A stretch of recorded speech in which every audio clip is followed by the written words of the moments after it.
नमस्ते नमस्कार दोस्तों, स्वागत है हमारे इस यूट्यूब चैनल आर्या भाई की टीम में। तो दोस्तों फाइनली जो पवन सिंह का गाना आने वाला था ओढ़नी के कोर, यह सॉन्ग का टीज़र आपको देखने के लिए अपलोड हो चुका है। उस चैनल का नाम है Pawan Singh official. YouTube channel पर वह टीज़र आ चुका है, आप लोग जाकर देख सकते हैं। वीडियो अगर अच्छा लगा तो वीडियो को एक लाइक जरूर कर दीजिए और कमेंट करके बताइए कि इसका फुल वीडियो कैसा रहेगा।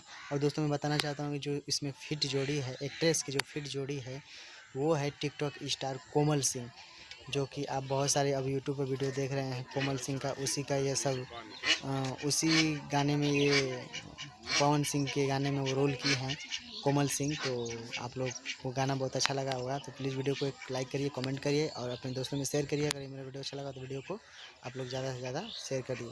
और मेरे चैनल पर नया है तो चैनल को जो सब्सक्राइब कर लीजिए, क्योंकि मैं भोजपुरी से रिलेटेड अपडेट अपने चैनल पर लाता हूँ। तो मिलते हैं नेक्स्ट वीडियो के साथ, तब तक के लिए दोस्तों बाय।